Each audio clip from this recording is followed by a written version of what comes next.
भगवान श्री कृष्ण, भगवान राम के ऊपर कोई प्रश्न चिन्ह लगाएगा, उनको अपमानित करा जाएगा, तो उसके लिए मेरे जीवन का भी कोई महत्व नहीं बनता। मैं जीकर क्या करूंगा जब मेरे राम का अपमान हो रहा है, मेरे कृष्ण का अपमान हो रहा है।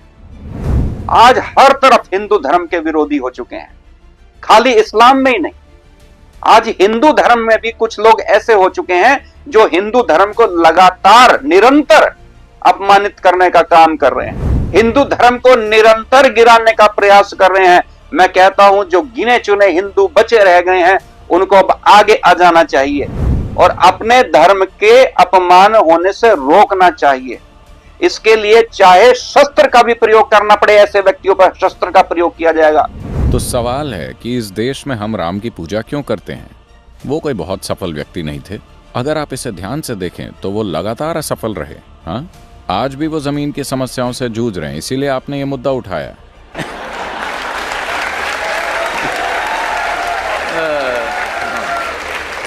दर्शकों, देखा आपने, जग्गी वासुदेव जी की इन बातों से स्पष्ट होता है कि वे श्री राम जी को भगवान तो दूर की बात है, उन्हें एक सफल व्यक्ति तक नहीं मानते। जग्गी वासुदेव जी ने स्पष्ट जाहिर कर दिया कि इनके अंदर इतना ज्यादा अहंकार है कि ये अपने आप को त्रिलोकीनाथ श्री राम जी से भी बड़ा मानते हैं। दर्शकों, अभी आपने जो देखा ये तो सिर्फ एक वानगी है। आगे आप देखेंगे कि सतगुरु उर्फ जग्गी वासुदेव जी त्रिलोकीनाथ श्री राम जी व सीता माता जी के विषय में कितनी बेहूदगी पूर्ण टिप्पणी कर रहे हैं। आप जी से निवेदन है, इस वीडियो को पूरी जरूर देखिएगा। इसमें आपको इससे भी बेहूदे बोल जग्गी वासुदेव के सुनने को मिलेंगे, जिन्हें सुनकर आप हैरान रह जाएंगे और विचार करने पर भी विवश हो जाएंगे कि हम इस स्वघोषित सद्गुरु को कितना बड़ा विद्वान और हिंदू हितैषी माने बैठे थे, और जबकि इनके ये बिगड़े बोल सुनने के बाद ये स्पष्ट हो जाएगा कि ये सनातन धर्म के सबसे बड़े विरोधी की भूमिका निभा रहे हैं। दर्शकों, अभी आपने सुने श्री राम जी के बारे में सद्गुरु उर्फ श्री जग्गी वासुदेव जी के बिगड़े बोल की एक झलक। इस देश में हम राम की पूजा क्यों करते हैं? अब आप देखिए संत रामपाल जी महाराज के विषय में तथा कथित हिंदू संत आचार्य अमित के जगत गुरु तत्वदर्शी संत रामपाल जी महाराज के विषय में बिगड़े बोल, जिन्होंने संत रामपाल जी महाराज को ठीक से न समझकर केवल सुनी सुनाई बातों के आधार पर ये बिगड़े बोल बोले हैं।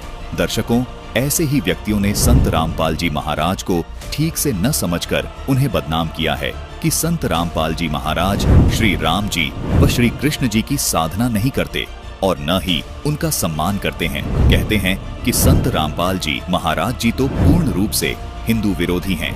दर्शकों, इस पूरी वीडियो को देखने के बाद आपको पता चलेगा कि इस संत ने कितना सच और कितना झूठ कहा है।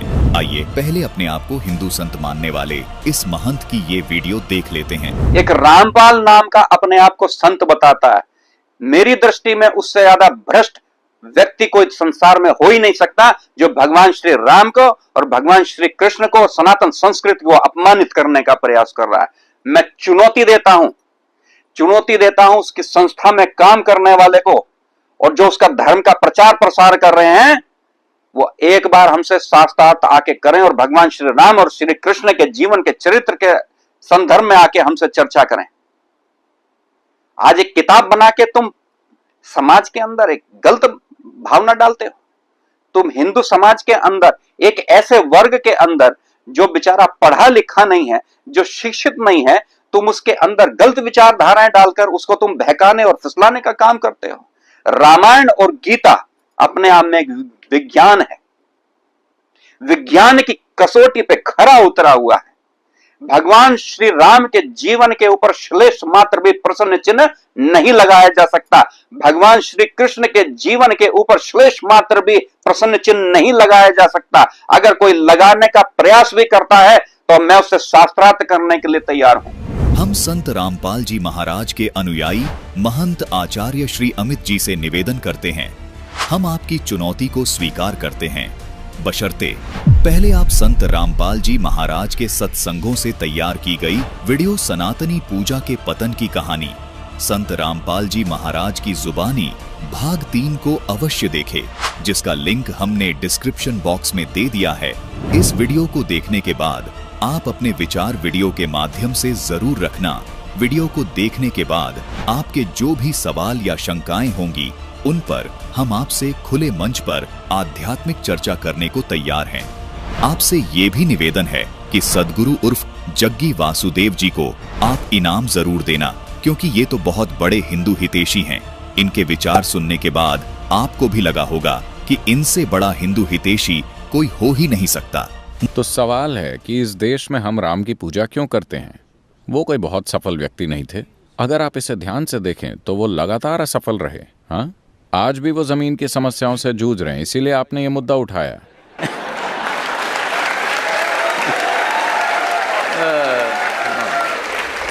महंत आचार्य श्री अमित जी, ये सब सुनने के बाद शायद आपको समझ आ रही होगी कि इतना सम्मान तो श्री राम जी का कोई कर ही नहीं सकता जितना सम्मान सद्गुरु श्री जग्गी वासुदेव जी करते हैं। इस देश में हम राम की पूजा क्यों करते हैं? इससे भी अधिक सम्मानजनक महिमा श्री राम और श्री कृष्ण जी के विषय में सद्गुरु श्री जग्गी वासुदेव जी ने कही हैं, जो आगे इस वीडियो में दिखाई जाएंगी। कृपया इसे देखना न भूलना।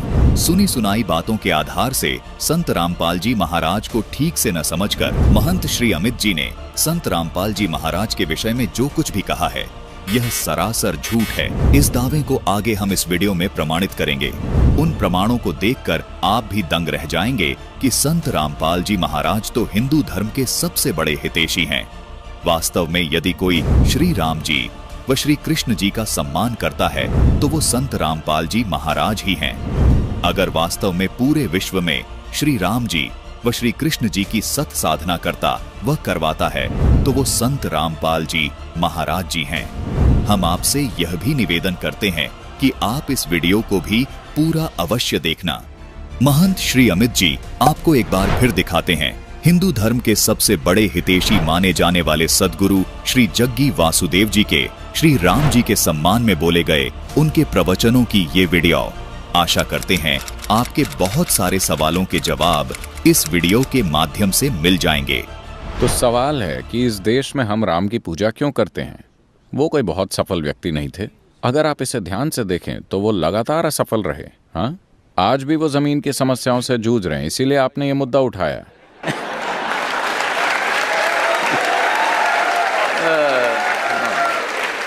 दर्शकों, जग्गी वासुदेव के कड़वे व बिगड़े बोल सुनने से पहले हम आपको एक वीडियो दिखाना अनिवार्य समझते हैं। इस वीडियो को देखने के बाद आप संत रामपाल जी महाराज के ज्ञान में और सद्गुरु उर्फ जग्गी वासुदेव के ज्ञान में आसानी से फर्क कर पाएंगे और उस अंतर को भी समझ जाएंगे कि क्यों संत रामपाल जी महाराज वर्तमान में सनातन धर्म के सबसे बड़े हितैषी हैं। एक और तो सतगुरु उर्फ जग्गी वासुदेव जी हैं, जो श्री राम अर्थात श्री विष्णु जी को सामान्य व्यक्ति से भी असफल मानते हैं, और दूसरी ओर संत रामपाल जी महाराज हैं, जो शास्त्रों के आधार से आदि सनातनी भक्ति करने को कहते हैं। इस आदि सनातनी भक्ति में सबसे पहले प्रथम चरण की साधना में अर्थात दीक्षा में इन्हीं मुख्य पंचदेव की साधना करवाते हैं। जग्गी वासुदेव के विचार पूरी तरह से सनातन विरोधी सिद्ध हुए। वहीं संत रामपाल जी महाराज का सनातन धर्म के देवी देवताओं के प्रति सम्मान और अयोध्या भंडारे में आए श्रद्धालुओं ने अपने बयानों ने भी ये स्पष्ट किया कि संत रामपाल जी पूर्ण तौर पर सनातन हितैषी संत हैं। अगर बात करें संत रामपाल जी महाराज जी के अध्यात्म ज्ञान की, तो संत रामपाल जी महाराज जी ने ये प्रमाणित किया है कि आदि सनातनी भक्ति की साधना के 3 चरण होते हैं। आइए जानते हैं संत रामपाल जी महाराज अध्यात्म मार्ग के भक्ति के 3 चरण को किस प्रकार परिभाषित करते हैं। आदि सनातनी पूजा के 3 चरण होते हैं। प्रथम चरण की साधना में इन पंचदेव की साधना के मंत्र होते हैं। उसके बाद दूसरे चरण की साधना, जो कि सनातनी पूजा भी कहलाती है, इसके मंत्र होते हैं ओम तत्, यहाँ तत् सांकेतिक मंत्र है। उसके बाद तीसरे चरण की साधना आदि सनातनी पूजा कहलाती है। इसके मंत्र होते हैं ओम तत्सत, यहाँ तत् और सत सांकेतिक हैं। भक्ति साधना के इन 3 चरणों को आप इस प्रकार समझें, जैसे प्रथम चरण की साधना जो कि पंचदेव पूजा है, उसको आप प्राथमिक शिक्षा जाने अर्थात 5वीं कक्षा तक की पढ़ाई जाने, जिसके पढ़ने से आपको आपके जीवन में केवल आंशिक लाभ प्राप्त होते हैं। लेकिन प्रथम चरण की ये साधना भक्ति मार्ग में बेहद महत्वपूर्ण है। जिस प्रकार 5वीं कक्षा तक की पढ़ाई पूरी किए बिना 10वीं 12वीं तक की पढ़ाई नहीं की जा सकती, इसी प्रकार प्रथम चरण की ये पंचदेव साधना किए बिना दूसरे व तीसरे चरण की साधना नहीं की जा सकती। दूसरे चरण की साधना जो कि सनातनी पूजा है, ये गीता अध्याय 15 के श्लोक 16 में बताए क्षर और अक्षर पुरुष की पूजा है। इसको आप उच्च शिक्षा अर्थात इसको आप 10वीं तक की कक्षा की पढ़ाई जाने, जो आपको प्राथमिक शिक्षा से कुछ ज्यादा लाभ देती है। तीसरे चरण की साधना जो कि आदि सनातनी पूजा है, गीता जी अध्याय 17 के श्लोक 23 में भी इसका वर्णन है। ये गीता अध्याय 8 के श्लोक 3 में बताए परम अक्षर ब्रह्म की पूजा है। इसको आप सर्वोच्च शिक्षा जाने, जो कि आपको सब सुख और लाभ प्राप्त करवाती है। दर्शकों, केवल संत रामपाल जी महाराज ही आध्यात्मिक मार्ग की भक्ति साधना इस प्रकार 3 चरण में पूरी करते हैं। आदि सनातनी साधना से मिलने वाले लाभों की आपको एक झलक दिखाते हैं, जो अद्वितीय आध्यात्मिक और भौतिक लाभ सुलेखा दासी जी ने प्राप्त किए। उनकी दास्तां खुद सुलेखा दासी जी से सुनते हैं। क्या नाम है बहन जी आपका? मेरा नाम सुलेखा दासी है। कहाँ से हैं बहन जी आप? मैं पटना साइड से हूँ।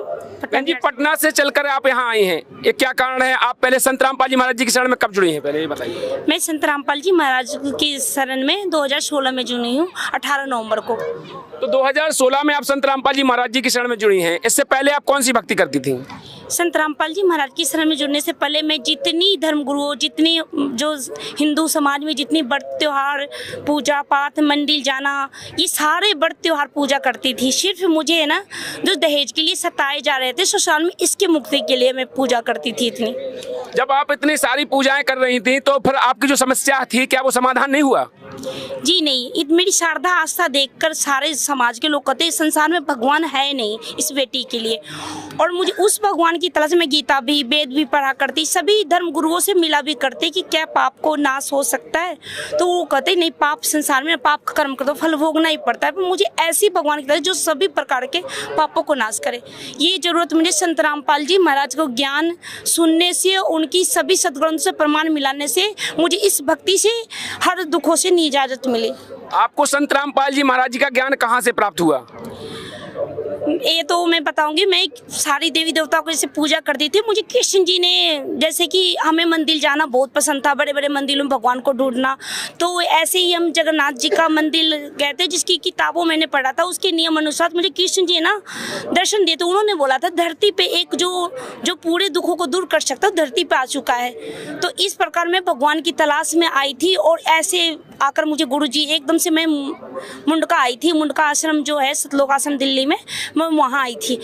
ये संत पूरा संत की तलाश में आई थी और वो जरूरत पूरा हुई, एकदम से मैं आई थी, ऐसे जुड़ी थी मैंने। जैसे कि बहन जी आपने बताया है कि आपको कृष्ण भगवान ने स्वयं बोला है कि वो पूर्ण परमात्मा धरती पर आ चुका है, और आपको संत रामपाल जी महाराज जी के रूप में वो परमात्मा मिले हैं। तो क्या आपकी जो समस्याएं थी उनका कोई निदान हुआ है? हाँ जी, आज परमात्मा की दया से जो सुख के लिए मुझे कहते, इस बेटी को चेहरे पर कोई मुझे पहले जो देख रखे हैं संसार के लोग, जैसे मैं पापा मेरे हैदराबाद रहते, आसाम के लोग, जिस गांव से, बिहार से भी वहाँ को कहती, इस बेटी को तो कभी चेहरे पे हंसी नहीं थी। मैं ऐसा चेहरा से लेकर आई थी, जब नाम दीक्षा लेने लोग लगता थे इसके तो कितना भी इसके देह में जान नहीं है, ऐसे लग रहे थे। मैं आई थी, मैं मानसिक आर्थिक परेशानी थी, मानसिक से मैं डिप्रेशन में भी थी। आज संत रामपाल जी महाराज की दया से मेरे आर्थिक भी, मानसिक भी, और सभी प्रकार के कष्टों के संत रामपाल जी महाराज, जो मैं सुखी हूँ वो संसार में शायद कोई सुखी होगा, इतनी भगवान ने सुख दिया है आज। तो क्या कहोगे आप संत रामपाल जी महाराज जी के बारे में? जी, मुझे अगर किसी को सबसे पहले मैं ये कहना चाहूँगी कि आप भी संत रामपाल जी महाराज के शरण में आकर देखिए, उनका ज्ञान जो है शास्त्र अनुसार भक्ति। आपने सभी देवी देवताओं की पूजा करके जो थक चुके होंगे, एक बार संत रामपाल जी महाराज के भी ज्ञान सुनकर जरूर देखें। वो पूर्ण संत है, वो पूर्ण परमात्मा है। क्योंकि संत रामपाल जी महाराज जो समझते सब जेल में है, मुझे कई बार दर्शन दे चुके संत रामपाल जी महाराज, तभी मैंने उनको गॉड माना। जैसे कि आज के समय में हर इंसान ये बात मानता है कि कहीं भगवान ऐसे दर्शन नहीं देते हैं। आप कह रही हैं आपको कई बार परमात्मा ने दर्शन दिए हैं संत रामपाल जी महाराज जी के रूप में। इस बात को लेकर के बहुत लोग मतलब इस बात से झिझक करते हैं, तो उनको कैसे समझाएंगे आप? क्या कहेंगे आप? कैसे मानेंगे वो लोग आज? जी, मैं बताऊं कि मेरे भी ये, जब मैंने नाम दीक्षा लिया था, ज्ञान सुना था, तो मेरी एक ही थी इशारा, अगर पूर्ण परमात्मा है तो मेरे से मिले, मेरा दुख सारे सुने। जैसे कि आरती में होते हैं, गुरु जी कहते सतगुरु साहब मिलेंगे, पूछेंगे कुशल हाल, आदि अंत की सब कहूँ अपने दिल की बात। मैंने गुरु जी से विनती यही करी थी।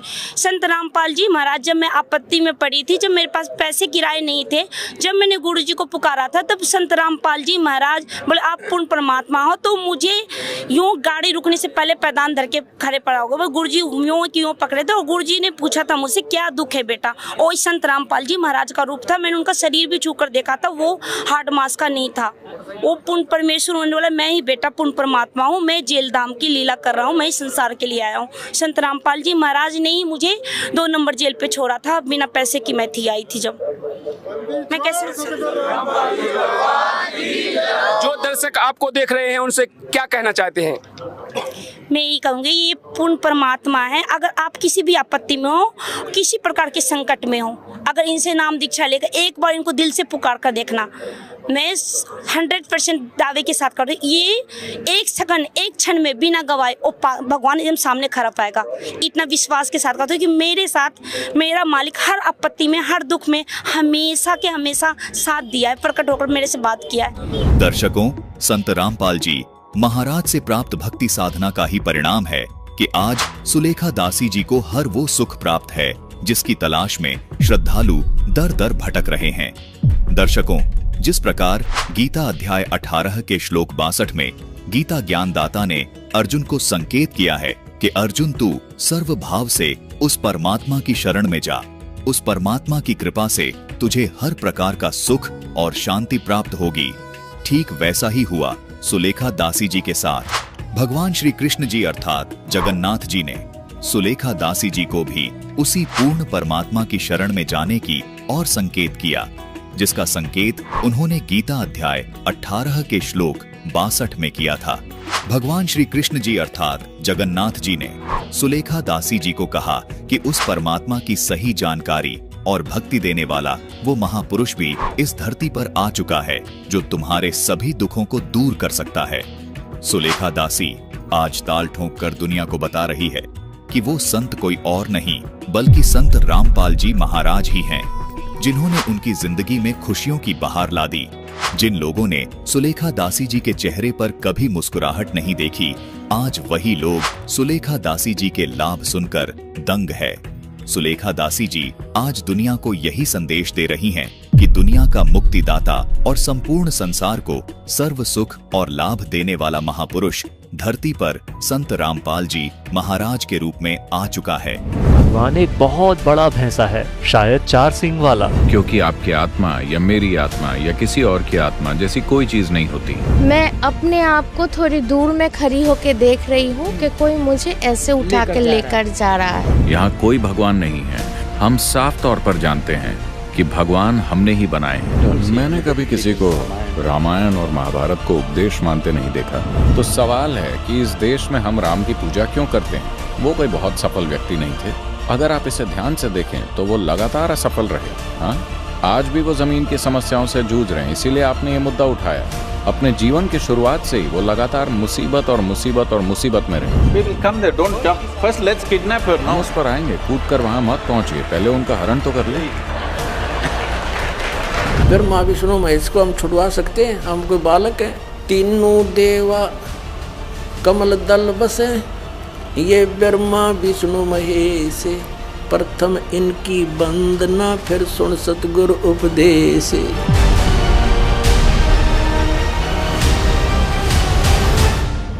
दर्शकों, एक तरफ है सतगुरु उर्फ जग्गी वासुदेव जी, जिन्हें लोग सनातन हितैषी मानते हैं, और दूसरी तरफ है संत रामपाल जी महाराज, जिन्हें कुछ लोग सनातन विरोधी मानते हैं। आइए आज इन दोनों संतों के विचार सुनते हैं और जानते हैं कि वास्तव में सनातन हितैषी कौन है और सनातन विरोधी कौन है। दर्शकों, संत रामपाल जी महाराज पूर्ण रूप से सनातनी संत हैं। संत रामपाल जी महाराज जो ज्ञान बताते हैं वो हिंदू धर्म के पवित्र सत ग्रंथों से ही बताते हैं। हिंदू धर्म के पवित्र ग्रंथों का सत्य ज्ञान भक्त समाज को बताते हैं। संत रामपाल जी महाराज सभी पवित्र सत ग्रंथों को सत्य मानते हैं तथा सर्व देवी देवताओं श्री राम, श्री कृष्ण जी आदि का पूर्ण सम्मान करते हैं। इन्हीं की भक्ति करते तथा करवाते हैं, परंतु फिर भी संत रामपाल जी महाराज को अज्ञानतावश हिंदू विरोधी कहा जाता है। जबकि कुछ धर्मगुरु हिंदू संत का मुखौटा लगाए आपको दिन रात अज्ञान अंधेरे में झोंक रहे हैं। उनमें से एक हैं सदगुरु जी उर्फ जग्गी वासुदेव। इनकी एक वीडियो आपको दिखाते हैं जिससे आपको पता चलेगा कि ये सनातन धर्म के कितने बड़े हितैषी हैं। अब पौराणिक कथाओं पर आते हैं। हम जानते हैं कि इलियड होमर ने लिखा था। वो एक अंधा व्यक्ति था। उसने लिखा कि 14,000 घोड़े हैं, मगर क्योंकि हम जानते हैं कि उसने खुद घोड़ों को नहीं देखा होगा, इसलिए हम मानते हैं कि उसमें किसी तरह की ऐतिहासिक कहानी बुनी जा रही है। मगर आजकल सभी धार्मिक ग्रंथों को उपदेश माना जाता है। तो क्या हमें ये मानना चाहिए कि रामायण महाभारत में भी कहानियाँ गढ़ी गई हैं और उन्हें साहित्य मानने की जगह उपदेश मानना गलत है? मैंने कभी किसी को रामायण और महाभारत को उपदेश मानते नहीं देखा। कुछ खास भाग हैं जो नहीं, वो नहीं मान सकते, क्योंकि वो भ्रम से परेशान हो जाएंगे। क्योंकि महाभारत में हर तरह के लोग हैं, बेहतरीन लोग, बुरे से बुरे लोग, इनके बीच हर तरह के स्त्री पुरुष उसमें हैं। 1 लाख से ज्यादा चरित्र हैं। उसे आप उपदेश कैसे मान सकते हैं? तो सवाल है कि इस देश में हम राम की पूजा क्यों करते हैं? वो कोई बहुत सफल व्यक्ति नहीं थे। अगर आप इसे ध्यान से देखें तो वो लगातार असफल रहे। हाँ, आज भी वो जमीन की समस्याओं से जूझ रहे हैं, इसीलिए आपने ये मुद्दा उठाया।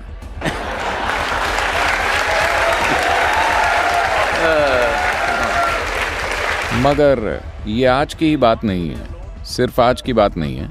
अपने जीवन की शुरुआत से ही वो लगातार मुसीबत और मुसीबत और मुसीबत में रहे। देखिए, राजा बनना उनका अधिकार था। 17 या 18 साल की उम्र में उनका राज्याभिषेक हो गया। उन्होंने एक राजकुमारी से विवाह किया और 1-2 साल के अंदर ही उन्हें जंगल भेज दिया गया। वो जंगल में पिकनिक मनाने नहीं गए थे, जैसा कि कुछ टेलीविजन धारावाहिक दिखा रहे हैं कि राम सीता वो सब कर रहे हैं। नहीं, ये उन्हें राज्य से, सत्ता से और हर चीज से बाहर फेंकने जैसा था। इन सबसे ही कोई व्यक्ति टूट सकता था, मगर वो वहीं बस गए। मगर राम एक शंकालु व्यक्ति भी थे। जब सीता उनके पास वापस आई तो पहले उन्हें अग्नि परीक्षा देनी पड़ी। पहले वो आग से गुजरी। हम उस पर आएंगे, कूद कर वहाँ मत पहुँचिए, पहले उनका हरण तो कर ले। देखिए, अब आप चीजों का क्रम बदल रहे हैं। पहले उनका अपहरण करते हैं, ठीक है? First, let's kidnap her. All right? Now. अब ये श्रीलंकाई लोग आकर उनकी पत्नी का अपहरण करके चले जाते हैं। आखिरकार वो एक राजा हैं। अगर कोई उनकी पत्नी को चुराकर 3000 किलोमीटर दक्षिण की ओर ले जाता है, ये पता लगाने के लिए कोई जीपीएस भी नहीं है कि श्रीलंका है कहाँ, ठीक है? उस समय में एक राजा होने के कारण वो इसका कोई स्थानीय समाधान खोज सकते थे। उनसे शादी करने के लिए बहुत सी स्त्रियां तैयार हो जाती हैं। दर्शकों, अपने आप को दुनिया का सबसे बड़ा आध्यात्मिक वैचारिक मानने वाले इस स्वयंभू धर्मगुरु को अब आप क्या कहेंगे, जिनकी नजर में भगवान श्री राम एक असफल व्यक्ति से ज्यादा कुछ नहीं है, बिल्कुल एक असफल व्यक्ति। एक बार फिर सुन लीजिए। इस देश में हम राम की पूजा क्यों करते हैं? वो कोई बहुत सफल व्यक्ति नहीं थे। वो कोई बहुत सफल व्यक्ति नहीं थे। दर्शकों, इस वीडियो से स्पष्ट हो जाता है कि ये अहंकारी और अज्ञानी जग्गी वासुदेव जी अपनी अज्ञानतावश और अपने अहंकारवश अपने को ही श्रेष्ठ माने बैठे हैं। त्रिलोकीनाथ श्री रामचंद्र जी अर्थात श्री विष्णु भगवान को भगवान मानना तो दूर, उन्हें एक सफल व्यक्ति भी नहीं मानते। इस देश में हम राम की पूजा क्यों करते हैं? वो कोई बहुत सफल व्यक्ति नहीं थे। अगर आप इसे ध्यान से देखें तो वो लगातार असफल रहे। हाँ, तो वो लगातार असफल रहे। हाँ? दर्शकों, ये इनके अहंकार का सबसे बड़ा प्रमाण है। जबकि भोले श्रद्धालु ऐसे धर्म गुरुओं को हिंदू हितैषी माने बैठे हैं, जबकि ऐसे धर्म गुरु हिंदू धर्म की जड़ें खोद रहे हैं और जनता को नास्तिक बनाने पर तुले हैं। जग्गी वासुदेव जी यही नहीं रुके, बल्कि उन्होंने श्री जानकी जी अर्थात सीता जी का भी अभद्र मजाक बनाया है। बड़ी बेशर्मी से उनके अपहरण का मजाक उड़ा रहे हैं। देखिए, मगर राम एक शंकालु व्यक्ति भी थे। जब सीता उनके पास वापस आई तो पहले उन्हें अग्नि परीक्षा देनी पड़ी। पहले वो आग से गुजरी। हम उस पर आएंगे, कूद कर वहाँ मत पहुँचिए, पहले उनका हरण तो कर ले। देखिए, अब आप चीजों का क्रम बदल रहे हैं। पहले उनका अपहरण करते हैं। ठीक है। First, let's kidnap her. All right? दर्शकों, जग्गी वासुदेव ने राम मंदिर को लेकर के जो टिप्पणी की है, इसको सुनने के बाद ऐसा लगेगा कि जग्गी वासुदेव जी श्री राम को इतना लाचार और असफल मानते हैं कि वो अभी भी राम मंदिर जमीन को पाने के लिए संघर्ष कर रहे हैं। कि इस देश में हम राम की पूजा क्यों करते हैं, वो कोई बहुत सफल व्यक्ति नहीं थे। अगर आप इसे ध्यान से देखें तो वो लगातार असफल रहे। हाँ, आज भी वो जमीन की समस्याओं से जूझ रहे हैं, इसीलिए आपने ये मुद्दा उठाया। अब सोचिए, हिंदू विरोधी या सनातन विरोधी कौन है?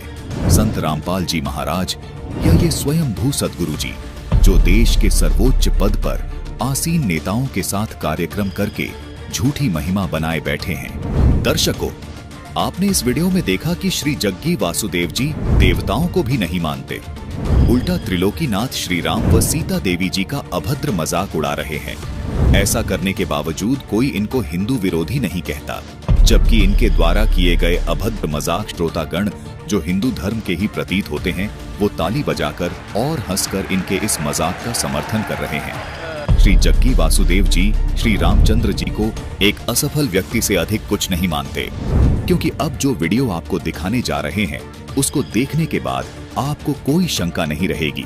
देखिए, सद्गुरु उर्फ जग्गी वासुदेव जी श्री कृष्ण तथा देवी देवताओं का किस तरह मजाक उड़ा रहे हैं। लोगों के लिए आत्मा पवित्र है, लेकिन शरीर उन्हें अपवित्र लगता है। ये कैसे संभव है? हम यही तो करते रहे हैं, है ना? ये कहना कि ईश्वर तो पवित्र है लेकिन सृष्टि अपवित्र है, ये कैसे संभव है? ईश्वर का विचार ही आपके मन में इसलिए आया क्योंकि आपने सृष्टि को देखा, है ना? जब आपका जन्म हुआ और आपने आंखें खोली, आपने अपने आसपास देखा, वहां इतनी विशाल सृष्टि थी। आपके यहां आने से पहले कितना कुछ हो चुका था। बेशक आपने तो ये सब नहीं रचा, इसलिए आपने सोचा कि इसका कोई ना कोई रचयिता होगा। इसी तरह आप सृष्टा तक पहुंचे, है ना? जिस पल आपने सोचा कि इसका कोई सृष्टा होगा, चूंकि आप एक इंसान हैं, इसलिए आपने सोचा कि वो एक बहुत बड़ा इंसान होगा। मेरे जैसा छोटा आदमी तो ये सब नहीं कर सकता, निश्चित रूप से वो एक बहुत बड़ा इंसान होगा। सिर्फ 2 हाथों से वो इतनी रचना कैसे कर सकता है? निश्चित रूप से उसके 8 हाथ होंगे। Isn't it so? अगर आप एक भैंसा होते तो आप सच में ये सोचते कि भगवान एक बहुत बड़ा भैंसा होगा। Isn't it so? Yes or no? आप जाकर किसी भैंसे से पूछकर देखिए, वो आपसे यही कहेगा कि भगवान एक बहुत बड़ा भैंसा है, शायद 4 सींग वाला। You know ईदी अमीन? आपने ईदी अमीन के बारे में सुना है? युगांडा वाला। ईदी अमीन ने ऐलान किया कि भगवान काले हैं। मैं उससे सहमत हूं। अगर गोरों के भगवान गोरे हो सकते हैं, तो कालों के भगवान काले क्यों नहीं हो सकते? पर वे दोनों ही भ्रम में हैं। हम जानते हैं कि भगवान सांवले हैं।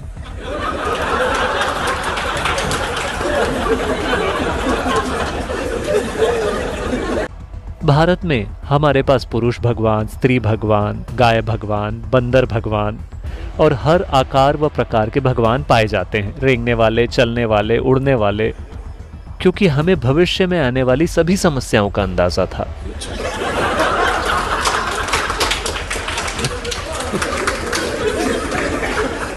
देखिए, इस ग्रह पर जब पुरुष सबसे शक्तिशाली बल था, तो स्वाभाविक रूप से पुरुष ही भगवान था।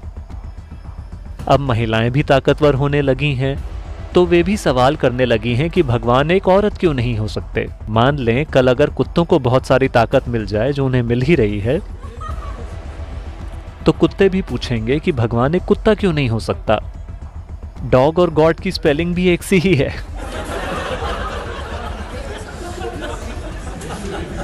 आपकी तुलना में वो ज्यादा करीब लगते हैं, है ना? भगवान के बारे में जो आपका विचार है, वो केवल खुद का ही एक बढ़ा चढ़ाकर बनाया गया संस्करण है ना? भगवान के बारे में आपकी सोच केवल खुद को बढ़ा चढ़ाकर बनाई गई है। देखिए, अभी तक आप अपने आप को ही परिभाषित नहीं कर सके हैं, है ना? आप अपनी जो भी परिभाषा देंगे वो सही नहीं होगी। किसी भी प्रकार की परिभाषा काफी नहीं है पूरी तरह से इस जीव का वर्णन करने के लिए। जब सृष्टि का ये छोटा सा टुकड़ा ऐसा है, तो सृष्टि के स्रोत को आप कैसे परिभाषित कर सकते हैं? आप इसे न तो परिभाषित कर सकते हैं, ना ही इसे समझ सकते हैं। आप केवल इसमें विलीन हो सकते हैं। आप इसका अनुभव कर सकते हैं। आप इसे कभी जान नहीं सकते। आप इसे ज्ञान नहीं बना सकते। आपको ईश्वर के बारे में जो भी ज्ञान है वो पूरी तरह बकवास है, सांस्कृतिक बकवास। दर्शकों, इस वीडियो में आपने देखा जग्गी वासुदेव जी, श्री कृष्ण जी तथा अन्य देवी देवताओं का जी भरकर मखौल उड़ा रहे हैं और बड़ी ही बेशर्मी से परमात्मा की तुलना कुत्ते और भैंसे से कर रहे हैं। अगर आप एक भैंसा होते तो आप सच में ये सोचते कि भगवान एक बहुत बड़ा भैंसा होगा। Isn't it so? Yes or no? आप जाकर किसी भैंसे से पूछकर देखिए, वो आपसे यही कहेगा कि भगवान एक बहुत बड़ा भैंसा है, तथा अपने आप को पूर्ण नास्तिक होने का प्रमाण पत्र दे रहे हैं। दर्शकों, हैरानी की बात है, ऐसे धर्मगुरु जो हिंदू देवी देवताओं का मजाक बनाते हैं और परमात्मा की तुलना कुत्ते और भैंसे से करते हैं, इनको कोई ये नहीं कहता कि तुम हिंदू धर्म के विरोधी हो, जबकि दूसरी ओर संत रामपाल जी महाराज हैं जो एक भी शब्द हिंदू शास्त्रों के बाहर से नहीं बोलते। संत रामपाल जी महाराज एकमात्र ऐसे संत हैं जो हिंदू भक्ति पद्धति के अनुसार पंचदेवों की यथार्थ भक्ति करते और करवाते हैं। फिर भी उन्हें हिंदू विरोधी कहना केवल इन अज्ञानी धर्म गुरुओं द्वारा किया गया दुष्प्रचार व अपने अज्ञान को छिपाने की कोशिश मात्र है। यही अज्ञान व अहंकार आज आपके समक्ष रूबरू हो रहा है। इसके बावजूद भ्रमणा फैलाई जाती है कि वो हिंदू धर्म के विरोध में बात करते हैं, जबकि असली हिंदू विरोधी तो ये धर्म गुरु हैं। जग्गी वासुदेव जैसे धर्म गुरुओं के बारे में सूक्ष्म वेद में लिखा है कि राम नाम का सिक्का मेटे डूबेंगे अभिमानी, अर्थात जो भगवान के अस्तित्व को नकारने में लगे हैं, ऐसे अभिमानी लोगों का बेड़ा गर्क होना निश्चित है।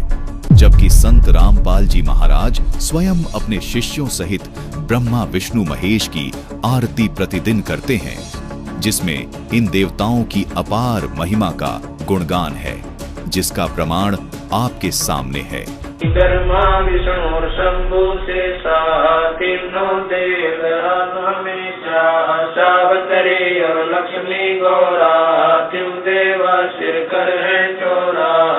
जय जय ब्रह्मा सत्र स्वामी, एक कला परम पदधामी।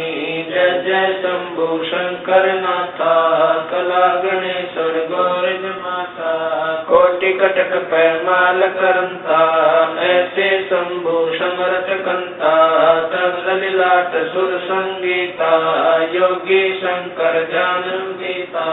नीलकंठ सोहे गरुड़ासन, शंभु योगी अचल सिंहासन। विष्णुनाथ है असुर निकंदन, संतों के सब काटे बंधन। नरसिंह रूप धरे गुरु राया, हिरणाकुश कुमारन गाया। शंख चकर गदा पद्म विराज, बाल तिलक जाके उल्लासे। वाहन गरुड़ कृष्ण असवारा, लक्ष्मी लोरे चौरे अपारा।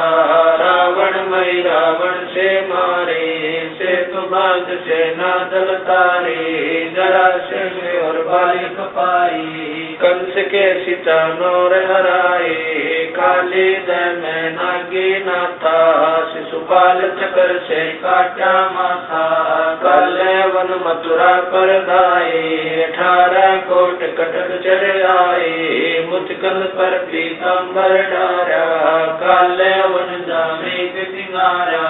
दर्शकों, संत रामपाल जी महाराज व उनके शिष्यों द्वारा प्रतिदिन देवताओं की स्तुति रूप में की जाने वाली आरती की ये पूरी वीडियो आप डिस्क्रिप्शन बॉक्स में दिए गए लिंक पर क्लिक करके देख सकते हैं।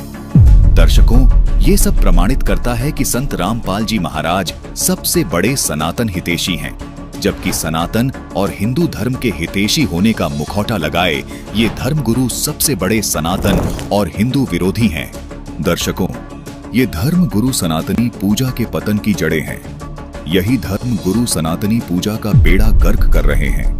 जनता इन तथाकथित धर्मगुरुओं से इतनी प्रभावित है कि इनकी झूठ को भी सच मानती है। अब आपको इस स्वयंभू विद्वान की एक और वीडियो दिखाते हैं जिसमें ये आत्मा की स्थिति के बारे में जनता को बता रहे हैं। देखिए कि जिसे आप अभी अपनी आत्मा कहते हैं वो एक बुलबुले की तरह है। बुलबुले की बाहरी खोल आपके कर्म का ढांचा है, अंदर हवा है। मान लीजिए कि आप बुलबुला तोड़ देते हैं, आप बुलबुले को फोड़ देते हैं, तो हवा कहाँ गई? आपकी हवा कहाँ गई?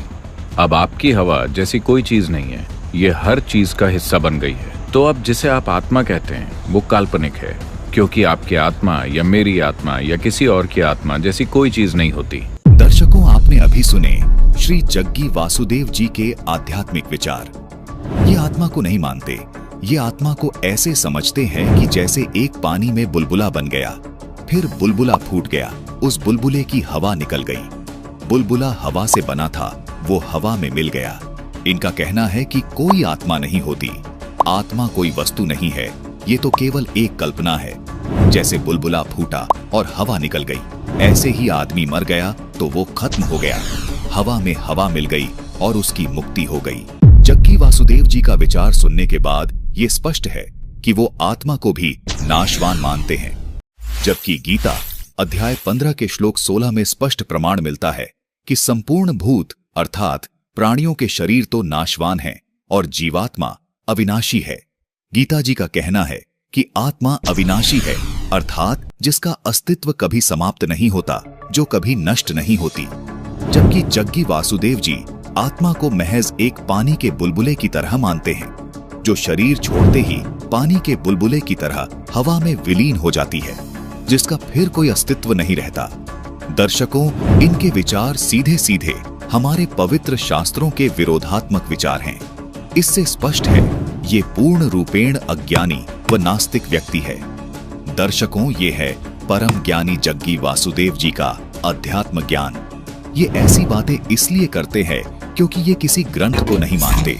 ये अपना मनमुखी ज्ञान जो भी इन्होंने जुगाड़ किया है उसी को भोले भाले श्रद्धालुओं को परोस देते हैं, जो नरक में जाने का साधन है। ये खुद तो शास्त्र विरुद्ध आचरण कर ही रहे हैं और भोले श्रद्धालुओं से भी मनमुखी आचरण करवा रहे हैं। ऐसे मनमुखी गुरुओं का पर्दाफाश करने की वजह से ही लोग संत रामपाल जी महाराज को हिंदू विरोधी कह रहे हैं, जबकि सच्चाई आपके सामने है। ऐसा हम इसलिए भी कह रहे हैं क्योंकि सद्गुरु उर्फ जग्गी वासुदेव जी के जो विचार हैं वो हिंदू धर्म के पवित्र शास्त्र गीता जी के बिल्कुल विपरीत हैं। पहले जग्गी वासुदेव जी के ये विचार और सुन लीजिए, फिर आपको गीता जी क्या कहती है वो भी दिखाएंगे। मगर मुझे नहीं लगता कि किसी भी ग्रंथ ने इस बात का जिक्र किया है कि आपका जीवन पहले से तय है या पहले से निर्धारित है। ये विचार विदेश से आया है। आपको समझना होगा कि इस संस्कृति की मूलभूत प्रकृति क्या है, इसकी जड़ें कहाँ हैं। ये एक बिना भगवान की संस्कृति है। आपको ये समझना होगा, इस देश में कभी भगवान की कोई धारणा नहीं रही है। वो धारणा विदेश से आई है। मैं इसे ठीक से समझाता हूँ, क्योंकि इससे बहुत से लोग नाराज हो जाते हैं। हमारे पास कई देवी देवता हैं, कई सारे। हम 33 करोड़ जैसी किसी संख्या की बात करते हैं। ये सारे देवी देवता कैसे आए? एक ही ईश्वर में विश्वास करने वाले मानते हैं कि कोई एक भगवान है जो ऊपर बैठकर आपके लिए चीजें करता है, यानी कि कोई ऐसा शख्स है जो सारे फैसले करता है। इस संस्कृति में ऐसा नहीं है। यहाँ कोई भगवान नहीं है, लेकिन बहुत सारे देवी देवता हैं। ये देवी देवता कौन है? अगर आप पीछे मुड़कर देखें तो आपके पास जितने देवी देवता हैं उनके लिए जिस शब्द का इस्तेमाल किया जाता था, आप देवी हैं, वो है यंत्र। उन्हें हमेशा यंत्र कहा गया। हम साफ तौर पर जानते हैं कि भगवान हमने ही बनाए हैं, बस बाकी लोग इसे भूल गए। तो यहाँ हमने आपसे कहा कि आपका जीवन आपका कर्म है। इसका मतलब है कि आपका जीवन आपका ही बनाया हुआ है। तो पहले से तय होने का सवाल ही कहाँ है? ऐसी कोई चीज इस संस्कृति में नहीं है। It's only because of the tools human beings have become who they are. दर्शकों, सुना आपने? कितनी हैरानी की बात है। हिंदू धर्म के सबसे बड़े चेहरे, जिनके सानिध्य में स्वयं भारत के प्रधानमंत्री तक ज्ञान प्राप्त कर रहे हैं, उनके ऐसे विचार हैं। जग्गी वासुदेव जी कह रहे हैं कि ऐसा कोई भगवान नहीं है जो संसार बनाता है, ऐसा कोई भगवान नहीं है जो ऊपर बैठकर संसार को चला रहा है। इनका कहना है कि सिर्फ एक स्त्री है। उस स्त्री को आप देवी मान लो या उसी स्त्री को एक यंत्र मान लो। जैसे यंत्र से अन्य वस्तु बनाई जाती है, ठीक इसी प्रकार तुम्हारी रचना स्त्री पुरुष के मिलने से हुई है। दर्शकों, ये विचार सुनने के बाद क्या आप सच में इनको हिंदू हितैषी कह सकते हैं? जबकि ऋग्वेद मंडल नंबर 9 सूक्त चम्मन मंत्र 3 में तथा ऋग्वेद मंडल 9 सूक्त 86 मंत्र 27 में स्पष्ट प्रमाण है कि परमात्मा धुलोक के तीसरे पृष्ठ पर विराजमान है और सभी ब्रह्मांडों के ऊपर तिष्ठति अर्थात बैठा है। वहां बैठकर सब लोगों पर कंट्रोल रखता है तथा सब जीव आत्माओं का धारण पोषण भी करता है तथा सबका लेखा जोखा भी करता है। जबकि जग्गी वासुदेव जी कहते हैं कि कोई भगवान नहीं है जो ऊपर बैठा है, कोई ऐसा भगवान नहीं है जो हमारा भविष्य निर्धारित करता है। सुनिए एक बार फिर से इनका ये शास्त्र विरुद्ध ज्ञान। एक ही ईश्वर में विश्वास करने वाले मानते हैं कि कोई एक भगवान है जो ऊपर बैठकर आपके लिए चीजें करता है, यानी कि कोई ऐसा शख्स है जो सारे फैसले करता है। इस संस्कृति में ऐसा नहीं है, यहाँ कोई भगवान नहीं है। इससे तो ये साफ जाहिर हो रहा है कि जग्गी वासुदेव जी हमारे शास्त्रों को बिल्कुल नहीं मानते। दूसरी तरफ संत रामपाल जी महाराज हैं जो शास्त्रों से बाहर एक बात भी नहीं बोलते, शास्त्रों को सर्वोपरि मानते हैं। संत रामपाल जी महाराज ने ऐसा अद्भुत ज्ञान शास्त्रों से निकाल कर दिया है जिस कारण आज पूरी दुनिया उनके ज्ञान का लोहा मानने लगी है। संत रामपाल जी महाराज के अनुयायी ही नहीं, संत रामपाल जी महाराज से जो कभी मिले भी नहीं, वो लोग भी संत रामपाल जी महाराज के शास्त्र प्रमाणित ज्ञान को देखकर और सुनकर दंग हैं। आइए आपको मिलवाते हैं एक ऐसे साधु से जिन्होंने अपने जीवन में 54 गुरुओं को धारण किया। वर्तमान में ये साधु औघड़ पंथ से ताल्लुक रखते हैं। इनकी मुलाकात कभी भी संत रामपाल जी महाराज से नहीं हुई है, लेकिन संत रामपाल जी महाराज द्वारा लिखित इस ज्ञान गंगा पुस्तक को पढ़कर इन्होंने ये दावा कर दिया कि संत रामपाल जी महाराज के समान इस पृथ्वी पर कोई ज्ञानी नहीं है। आइए सुनते हैं इस साधु बाबा के विचार। संत रामपाल जी महाराज द्वारा लिखित है, संग्रह किए हुए हैं वो सभी पुस्तकों का, कहाँ कहाँ क्या निचोड़ है सनातन धर्म के बारे में या ब्रह्मा विष्णु महेश सभी के बारे में। इतना बड़ा संग्रह आज तक हमने कभी पढ़ा भी नहीं। अन्य पुस्तकों में जैसे ये पुस्तक जितने भी 4 वेद हो, पुराण हो और सब अन्य किताब हो, सबको मिलाकर एक किताब हो।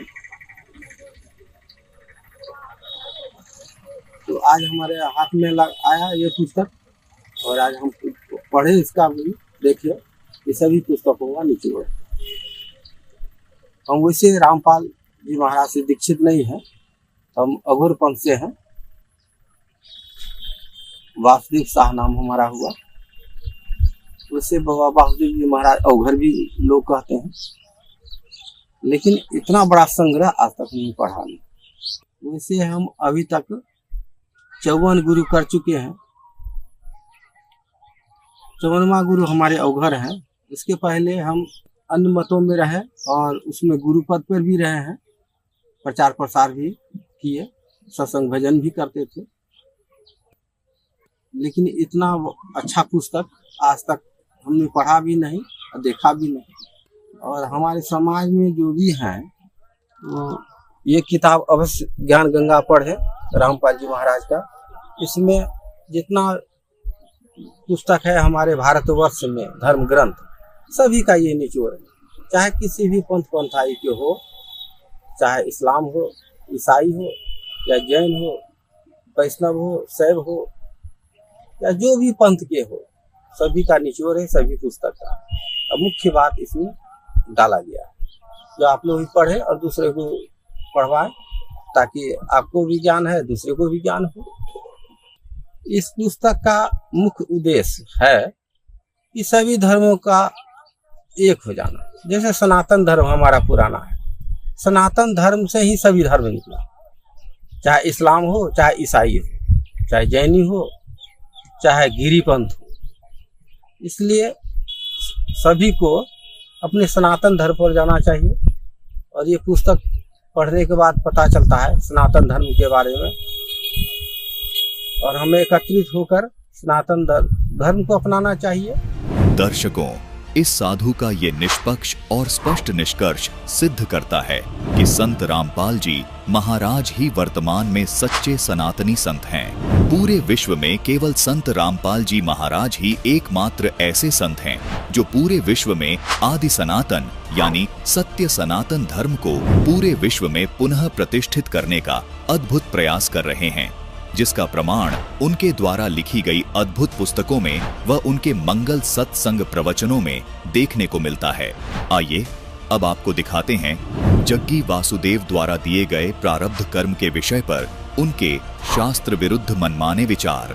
देखिए, आगे चलकर जग्गी वासुदेव जी कहते हैं कि कोई भाग्य नहीं है।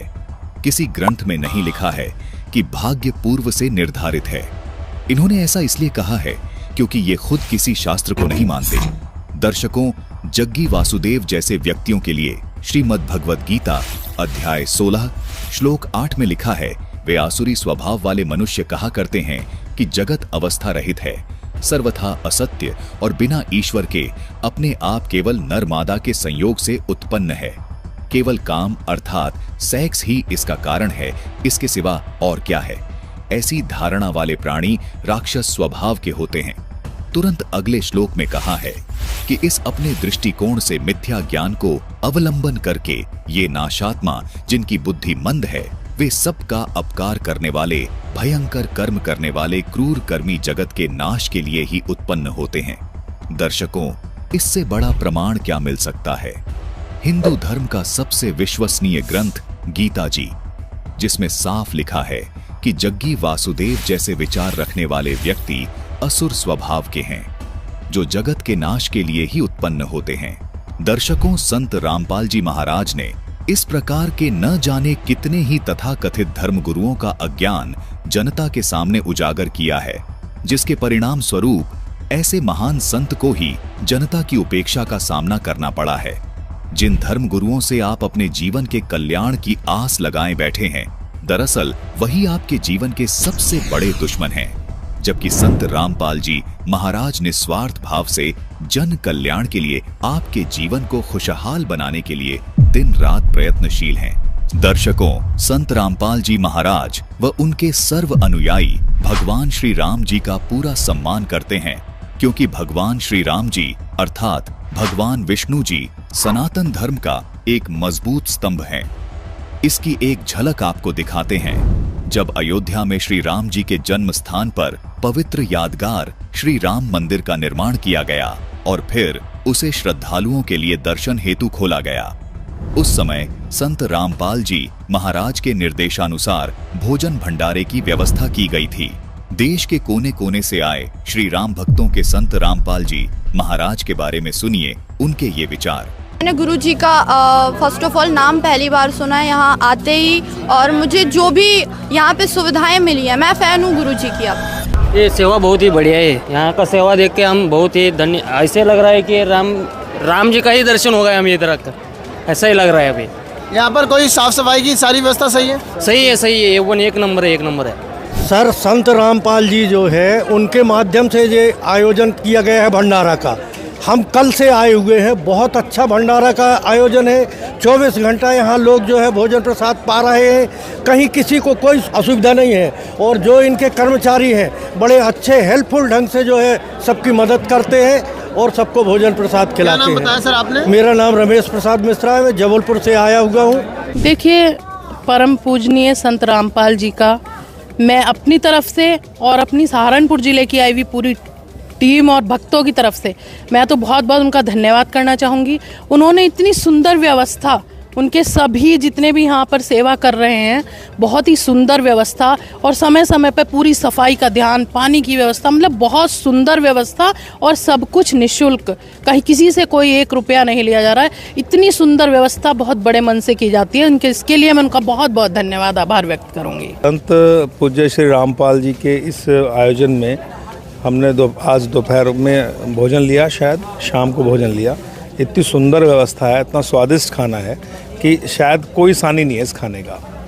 इतना सुंदर खाना है, बहुत बढ़िया, बहुत स्वादिष्ट खाना है और निःशुल्क है, सबसे बड़ी बात है। और जितने भी सेवादार लगे हैं यहाँ, उनकी कार्यशैली देखकर तो मैं बहुत आत्मविभोर हूँ। बहुत सुंदर लग रहा है, बहुत साफ़ सफाई की व्यवस्था है, कहीं कोई दिक्कत नहीं है, बहुत अच्छी व्यवस्था है, बहुत बढ़िया। भोजन बहुत अच्छा लगा। मैं अरविंद सिंह हूँ और यहाँ नब्बे अयोध्या में जो 6 भंडारे चल रहे हैं, इसका दायित्व हमारे ऊपर है और भंडारे का हमने प्रसाद ग्रहण किया। हमको जो सबसे अच्छा इसमें लगा कि प्रसाद तो बहुत स्वादिष्ट है ही, उसमें कोई कहीं से शंका नहीं है, लेकिन जो उसमें खिलाने वाले का भाव है, उसको वो प्रसाद को दुगना स्वादिष्ट बना दे रहा है। बड़े प्रेम भाव से भोजन कर रहे हैं, आपको बहुत अच्छा लग रहा है। जब वो कहते हैं कि रोटी राम, सब्जी राम, दाल राम, हलवा राम, तो हर चीज में राम। वो जो उनका बोलने का अंदाज है प्रेम भाव का, कि आदमी अगर भक्त 1 रोटी 1 पूड़ी खाना चाहता है तो वो 2 और 3 खा जाता है उस भाव में। ये हमको सबसे सुंदर लगा, सबसे अच्छा लगा कि कितनी भी भीड़ आ जाए, किसी के ऊपर कोई दिक्कत नहीं, किसी के चेहरे पर कोई शिकन नहीं। मैं जब भी आता हूँ मुझसे बोलते रहते हैं कि जितने भी लोग हों आप भेजो, कोई चिंता की विषय नहीं है। 24 घंटे हम खिलाएंगे, 24 घंटे हम चाय पिलाएंगे। ये भाव देखकर मैंने इतना बड़ा भाव अपने जीवन में पहली बार देखा है। सर, जैसा कि आप भी राम जी की सेवा में लगे हुए हैं और जब संत रामपाल जी महाराज जी के अनुयायियों की तरफ से आपको ये आश्वासन दिया जाता है कि आइए, आपका स्वागत है, आपको तहे दिल से स्वागत है, आप कितने भी श्रद्धालु आप यहाँ पर भेज सकते हैं, तो आपको कैसा लगता है ये सपोर्टिव माहौल जब आप प्राप्त करते हैं? तो हमको ऐसा लगता है कि स्वयं प्रभु राम की कृपा हमारे ऊपर हो रही है कि जो ऐसे लोग हमको मिले हैं और इतने आश्वासन से हमको कहते हैं कि कितने भी लोग आ जाएं भेज दीजिए। हमारी वो सारी चिंताएं दूर हो गई कि अगर संख्या ज़्यादा आएगी तो मैं क्या करूँगा। अब मैं एकदम निश्चिंत हो गया हूँ कि कितनी भी संख्या आए, हमारे पास ऐसे संत जी के, रामपाल जी के शिष्य गण यहाँ पे हैं कि हमने अब सारी चिंता संत रामपाल जी पर छोड़ दिया। Thank you so much sir. और कुछ कहना चाहेंगे? आपको कैसा लगा इन लोगों का व्यवहार? हमको बहुत अच्छा लगा। उसके कहने के लिए मेरे पास अब कोई शब्द नहीं है कि मैं किस शब्द में उनको धन्यवाद दूं। यहाँ कैंप में पूरी प्रॉपर व्यवस्था है, प्रॉपर खाना मिल रहा है, इतना अच्छा खाना मिल रहा है कि मतलब एक वीआईपी रेस्टोरेंट में भी इतना अच्छा खाना नहीं मिल सकता। देखिए, यहाँ तो इतना सुंदर भंडारा चल रहा है कि आनंद बरस रहा है और संत रामपाल जी की कृपा यहाँ साक्षात हम लोगों को बरसती हुई नजर आ रही है। सर, हम आपसे ये पूछना चाहेंगे कि आप क्या काम करते हैं, किस पद पे हैं? क्या मैं सहारनपुर में भारतीय जनता पार्टी का और राष्ट्रीय स्वयंसेवक संघ का कार्यकर्ता हूँ और पिछले 40-45 वर्षों से मैं संघ से जुड़ा हूँ, भाजपा से जुड़ा हूँ, अनेक पदों पे रहा हूँ। इससे बड़ा सौभाग्य हमारे लिए हो नहीं सकता कि रामलला यहाँ विराजमान हो गए हैं और रामलला के साथ साथ गुरु महाराज जी की भी कृपा हम लोगों को बरस रही है।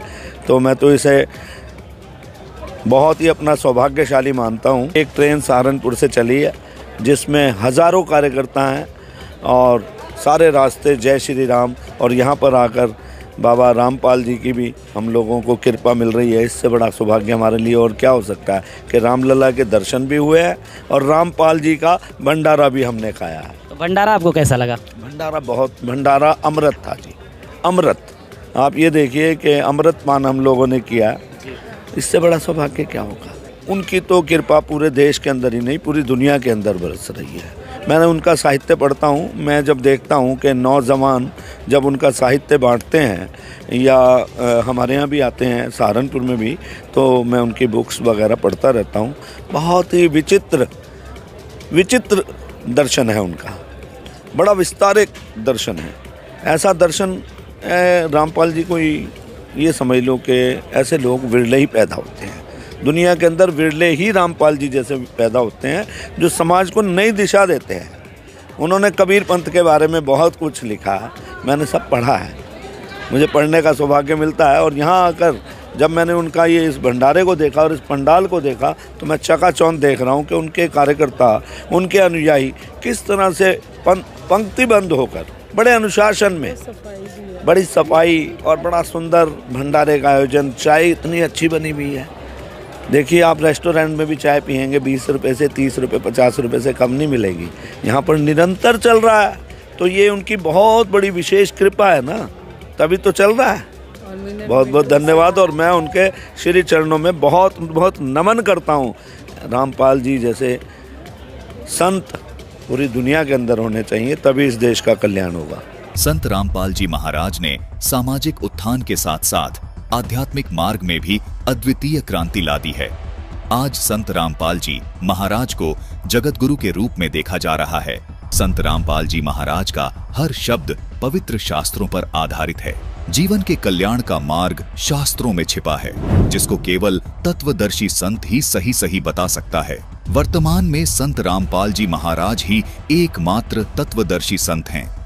हैरानी की बात है कि संत रामपाल जी महाराज के ऊपर सनातन विरोधी होने के आरोप लगते हैं, जबकि संत रामपाल जी महाराज एकमात्र ऐसे संत हैं जो सिर्फ सनातन धर्म के सभी पवित्र शास्त्रों को आधार मानकर भक्ति करते हैं और भक्ति करवाते हैं। और दूसरी तरफ सनातन धर्म का मुखौटा पहने नकली धर्म गुरुओं की एक ऐसी जमात है जो सिर्फ और सिर्फ मनमानी साधना है भक्त समाज से करवा रहे हैं। आधुनिकता के इस बदलते दौर में रीति रिवाज, संस्कार और भक्ति साधनाएं भी तेजी से बदल रही है। ऐसे में जो सनातन धर्म की बार बार बात उठती है, क्या उस सनातन धर्म की भक्ति और साधनाओं को भी इस दौर में बदला जा रहा है? क्या सनातनी पूजाओं के नाम पर सनातनी पूजाओं का पतन हो चुका है? यदि भक्ति साधना ही मनमानी हो जाएंगी तो मनुष्य जीवन के लिए इससे बड़ा दुख और कुछ नहीं हो सकता। सनातनी पूजाओं का हवाला देकर जो सबसे बड़ा झूठ आजकल बोला जा रहा है वो है गीता जी और वेदों के स्थान पर मनमाना आचरण करवाना। दर्शकों, इसका एक और जीवित उदाहरण है अघोरी साधु बनी ये महिला, जिनका नाम है दियानाथ। दियानाथ ने अघोरी साधु बनने की राह क्यों चुनी, ये जानकर आप समझ जाएंगे कि जीवन में केवल आध्यात्मिक होना ही काफी नहीं है। आध्यात्मिक क्षेत्र में सही दिशा मिलना सबसे महत्वपूर्ण है। पेशे से कभी डॉक्टर रही दियानाथ बिल्कुल नास्तिक महिला थी। फिर कैसे इनमें ये कठिन और भयावह जीवन जीने की चाह उत्पन्न हुई? दोस्तों, कई सारे लोगों की मान्यता है कि अघोरी कलयुग में भगवान शिव का जीवित रूप है। शिव जी के 5 रूपों में से अघोर भी एक रूप है और यही कारण है कि अघोरी बाबा अधिकतर शिव जी की आराधना करते हैं। हालांकि वो अपने आप को शक्तिशाली बनाने के लिए माँ काली की भी पूजा करते हैं और इन्हीं सब वजहों से इन अघोरी साधुओं के बारे में हमेशा लोगों को जिज्ञासा रहती है। भांग धतूरे के नशे में चूर ये साधु लोगों से दूरी बनाकर रखते हैं और इन्हें जीवन यापन करने के लिए किसी भी प्रकार की सुख सुविधाओं की जरूरत नहीं होती है। और ये भी कहा जाता है कि अघोरियों के पास भूतों और पिशाचों से बात करने के लिए खास प्रकार का यंत्र मौजूद होता है। यहाँ तक कि ये बात भी सुनने में आती है कि अघोरी बाबाओं के पास काली शक्तियां होती है, जिसकी वजह से वो मरे हुए लोगों से भी बात कर सकते हैं। तो ये बात भी सच है कि बहुत सारे इंटरव्यूज और डॉक्यूमेंट्रीज में कई सारे अघोरी बाबाओं ने ये बात मानी है कि वो इंसानों का मांस खाते हैं। अक्सर ये अघोरी शमशान घाट में ही रहते हैं और लाशों का मांस खाते हैं। उसके अलावा ये मर चुके शरीर के द्रव्य का प्रयोग भी करते हैं, जिससे इनका ये मानना है कि ऐसा करने से इनकी शक्तियां बढ़ जाती हैं। अभी हम बंगाल के तारापीठ में हैं और अभी जहां हम हैं ये शमशान है। यहाँ पे बहुत सारे अघोड़ी लोग रहते हैं और उसी में से एक अघोड़ी हमारे साथ, महिला अघोड़ी हमारे साथ है, जो डॉक्टरी का पढ़ाई करने के बाद जर्मनी में पढ़ाई की और उसके बाद से ये पिछले 8 साल 10 साल पहले से ये सन्यासी बन गई और अघोड़ जीवन को ये जी रही। अभी ये मसान के पास बैठी हैं, शमशान में ये बैठी हुई हैं। कैसी हैं आप? मैं बिल्कुल ठीक हूँ। क्या नाम हुआ आपका? अघोरी दियानाथ। अघोड़ी दियानाथ। आप कहाँ तक पढ़ाई की हैं? Post graduation diploma in aesthetics medicine and cosmetology. कहाँ से पढ़ाई आपका? ग्रेसवॉल यूनिवर्सिटी जर्मनी। अच्छा, जर्मनी से आप पढ़ाई की, जर्मनी में रह के पढ़ाई की और इंडिया में आकर आप तपस्वी बन गई, अघोड़ी बन गई। इंडिया में रहते थे, यहाँ से गए थे पढ़ाई करने। फिर ऐसा कुछ हुआ ज़िंदगी में, ऐसे तो अचानक से कोई भी चीज़ नहीं होता है। होता था मुझे पहले से ही बहुत सारा चीज़, ऐसे जैसे कॉस्मोस में ऐसा बहुत चीज़ है जिसके बारे में स्पिरिचुअली हम लोगों को उसका प्रश्न का उत्तर नहीं मिल पाया। 8 से 10 वर्ष पहले मतलब अघोड़ी बनी थी, तपस्वी बनी थी। आप जर्मनी से पढ़ाई की है, आपके पास आईफोन है, एकदम मॉडर्न युग में भी आप हैं, आप अघोड़ी रहते हुए भी आप आईफोन चला रही हैं। अघोड़ी बनने के बाद से आप मतलब कैसा फील होता है? और पहले ऐसा क्या था? जरूर कुछ ना कुछ ऐसा घटना तो जरूर ही घटा होगा आपके जीवन में जिससे आप एक तपस्वी बन गई, शमशान में आके रह रही हैं। देखिए, हमने बहुत सारी दिशा देखे हैं स्पिरिचुअलिटी में, जिसमें बहुत सारे अपने अपने घराना होता है, उन लोगों का अलग मार्गदर्शन होता है। लेकिन ये जगह है ना जहाँ पे इंसान को आखिर में आना है, और ये आखिर के कुछ पल हमने जिंदा रह के हमने भोग चुके हैं ज़िंदगी में। मेरा बहुत बड़ा एक्सीडेंट हुआ था, कार एक्सीडेंट। अच्छा। और उसमें पहले मुझे हम बता दें एक बात, मुझे किसी चीज़ पे विश्वास नहीं था ना। ये सारे स्टोन होते हैं, मंत्र होते हैं, काफ़ी सारा चीज़ होता है। हम धार्मिक चीज़ों पे, स्टोन पे, पूजा पाठ पे विश्वास नहीं था कभी भी नहीं। लेकिन वही मोड़ घुमाने वाला जो मेरा ज़िंदगी में इंसिडेंट था कि मेरा बहुत बड़ा एक्सीडेंट हो गया जिसमें मेरा लेफ्ट बॉडी पार्ट पूरा स्मैश हो चुका था। अच्छा। हम कोमा में चले गए थे। अच्छा जी। उसके बाद से आप उसके बाद जी डॉक्टर ने जवाब दे दिया था घर वालों को कि और 72 घंटा और कुछ घंटा। मतलब आपका एक्सीडेंट हुआ जिसमें आपका आधा बॉडी काम करना बंद कर दिया था, डॉक्टर ने भी जवाब दे दिया था। कोमा स्टेज में हम थे। फिर ठीक कैसे? अभी मेरे बॉडी में पूरा 27 मेजर ऑपरेशन है। अच्छा, 27 ऑपरेशन हुआ था उसके बाद? जी। अभी स्वस्थ हैं? बहुत बढ़िया से। और तभी जिस वक्त ये हुआ है, कोमा स्टेज से मैं जब लौटने की कोई उम्मीद ही नहीं थी, उसी बेड में मुझे नर्सिंग होम में एक दिन लगा कि मुझे कोई अपने हथेली पे रख के निकाल के लेके जा रहा है। मैं अपने आप को थोड़ी दूर में खड़ी होके देख रही हूँ कि कोई मुझे ऐसे उठा के लेकर जा रहा है। अच्छा। हथेली पे रख के। और उसी वक्त आरएमओ घुसा, केबिन में मैं थी जैसे कोमा पेशेंट, और तुरंत वो जाके मैं देख रही हूँ आरएमओ ये देख रहा है बॉडी के पास आके कि मेरा मॉनिटर पूरा ब्लैंक हो चुका था। मतलब कोमा स्टेज ख़त्म करके मैं किसी और दुनिया में चली गई थी। वो मैं खुद देख रही हूँ। तुरंत जब लगा कि मैं उसके हथेली से गिर गई और मैं बहुत कोशिश कर रही हूँ, लेकिन मैं अपने ही अंदर नहीं जा पा रही हूँ। वो अभी तक मेरे रोंगटे खड़े हो रहे हैं कि कुछ देर बाद मुझे लगा कि मैं बहुत कोशिश करने के बाद कुछ मकसद से फिर से वापस आई हूँ, क्योंकि आउट ऑफ द बॉडी मुझे एक्सपीरियंस हो चुका है। मतलब आपको लगा कि मेरा शरीर ही, मेरे अंदर का चीज़ ही हमसे दूर हो गया। मैं खुद को खुद दूर से डिस्टेंस से देख रही थी। दर्शकों, दिया क्योंकि आउट ऑफ आपको गहराई से सोचने पर मजबूर कर दिया होगा कि आखिर एक सुशिक्षित महिला होने के बावजूद इन्होंने अघोरी बनने के बारे में कैसे सोच लिया। दर्शकों, दियानाथ ने कहा कि आध्यात्मिक जीवन को लेकर उनके मन में बहुत सारे सवाल थे जिनके जवाब उन्हें कहीं नहीं मिले। बहुत सारा चीज़ ऐसे जैसे कॉस्मोस में ऐसा बहुत चीज़ है जिसके बारे में स्पिरिचुअली हम लोगों को उसका प्रश्न का उत्तर नहीं मिल पाया। यानी जिन धर्म गुरुओं के पास दियानाथ गई, वो इनके आध्यात्मिक सवालों के जवाब नहीं दे पाए। उनको बिल्कुल ऐसे ही धर्म गुरु मिले जो कहते हैं कि आत्मा एक बुलबुले की तरह होती है जो शरीर छूटने के बाद प्रकृति में घुल जाती है, जिसका कोई अस्तित्व नहीं रह जाता।